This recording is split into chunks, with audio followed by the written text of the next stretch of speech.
મિત્રો આજે તમને પાવાગઢની એક એવી જગ્યાએ લઈ જઈશ કે જેના વિશે હજુ ઘણા બધા મિત્રો નહીં જાણતા હોય. આજે આપણે જોઈશું 7 મંજિલ જે પાવાગઢ બસ સ્ટેન્ડથી તમે માચી જાઓ છો ત્યારે તમને રસ્તામાં જોવા મળે છે. મિત્રો કહેવાય છે કે આ 7 મંજિલ એ બે ચોર ખાફરા અને ઝવેરીનો મહેલ છે. અહીંયા તમને રાજાઓના સમયનું જોરદાર પ્રાચીન બાંધકામ જોવા મળે છે. તો તમે ગમે ત્યારે પાવાગઢ આવો તો આ પ્રાચીન ઇમારતો જોવા માટે અહીંયા આવી શકો છો.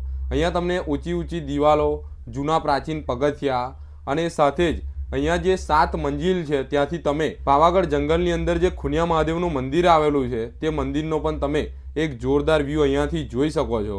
તો મિત્રો અત્યાર સુધી તમે આ લોકેશન ઉપર ગયા છો કે નથી ગયા તે કોમેન્ટ કરો, અને ના ગયા હોય તો હવે ગમે ત્યારે પાવાગઢ આવવાનું થાય તો આ 7 મંજિલ નામની ઇમારતની મુલાકાત લેવાનું ભૂલતા નહીં, જે બે ચોર ખાફરા અને ઝવેરીના મહેલના નામે ઓળખાય છે. વિડીયો ગમે તો વિડીયોને લાઇક કરો, શેર કરો અને આગળ આવા વિડીયો જોવા માટે અત્યારે જ આપણી યુટ્યુબ ચેનલ મયુર બ્લોગને સબસ્ક્રાઈબ કરો.